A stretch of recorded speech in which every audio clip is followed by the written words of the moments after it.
കേരളം കണ്ടതിൽ വെച്ച് ഏറ്റവും വലിയ ദുരന്തമാണ് ഇപ്പോൾ വയനാട് മുണ്ടക്കൈ ചൂരൽമലയിൽ സംഭവിച്ചത്. 93-ലധികം മരണങ്ങളും 100 കണക്കിന് ആൾക്കാർക്കായുള്ള തിരച്ചിലും ഇപ്പോൾ നടന്നുകൊണ്ടിരിക്കുകയാണ്. പല ജില്ലകളിലും സംഭവിച്ചുകൊണ്ടിരിക്കുന്ന ശക്തമായ മഴയും കാറ്റും, പ്രത്യേകിച്ച് വടക്കൻ ജില്ലകളിൽ.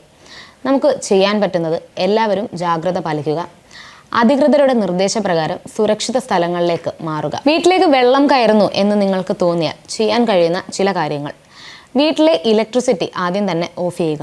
ഈ കാര്യം KSEBയുമായി ഇൻഫോം ചെയ്യുക.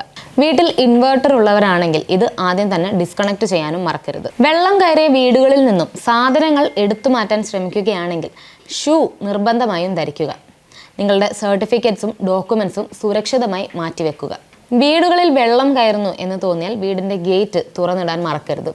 വീട്ടിൽ പെറ്റ്സ് ഉള്ളവരാണെങ്കിൽ ഇവരെ സുരക്ഷിത സ്ഥലത്തേക്ക് മാറ്റുകയോ ഇവരെ അഴിച്ചുവിടുകയോ ചെയ്യുക. അപകട സാധ്യത ഉണ്ടെന്ന് തോന്നിയാൽ അതാത് ജില്ലകളിലെ കൺട്രോൾ റൂമുമായി എത്രയും പെട്ടെന്ന് തന്നെ ബന്ധപ്പെടുക. ഇതിനു മുൻപുമുള്ള പ്രകൃതി ദുരന്തം നമ്മൾ ഒരുമിച്ച് നേരിട്ടിട്ടുള്ളതാണ്. ഇത്തവണയും അതുതന്നെ നമുക്ക് ചെയ്യാം. എല്ലാവരും ജാഗ്രത പാലിക്കുക.